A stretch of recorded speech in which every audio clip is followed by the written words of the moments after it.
Yan na. Punta tayo ng Batis. Ayan na tayo. Ano. Uy, huwag tayong mauna. Sila muna mauna po. Hindi natin alam yan. Uy. Challenging yung daan nito. Uy, di mo. May dala tayong mga. Di mo, magdala ka ng tungkod, uy. Halatang taga, ano ka, taga bundo ka talaga, no? Kaya, kayang-kaya mo. Nanginginig ako. Nauna na yung isang ano natin, yung tour guide natin, nauna na. Yung unggoy, nauna na. Kayang-kaya ko nga manok mo. Hindi, huwag kayo magkalala dyan, kuya. Taga Samar po yan. Barangan yan. Hindi yan tinatabla ng dulas. Yan na, papunta tayo ng Batis. Dapat Yeah. Ay, dandan kayo ha. Sige, sige, sige. Kadel, ang bigat mo pa ng pag-umulo ka din. O, ang ano to ah.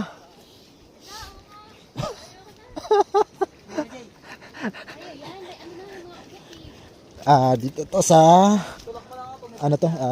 Anong lugar to dito kuya? Gulod.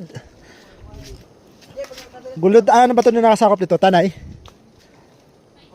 Tanay. Lawak pala ng Tanay, ano? Malawak talaga ang tanay, Gerdel. Ayun o. Ay. Wow, ganda ng ano dito. Talagang parang wala ganong tao ditong bumababa, ano?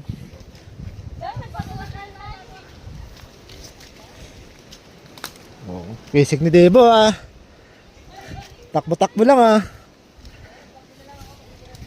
Hindi kami kahit taga Bundo kami pero hindi na tayo nasanay ng mga hiking na ano. Kaya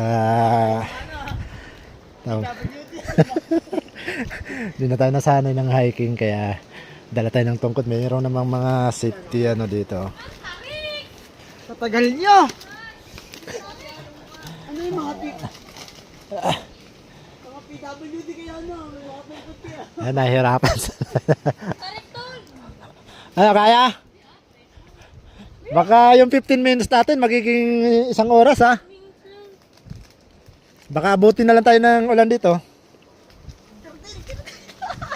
Marami bang honeybee dito kuya?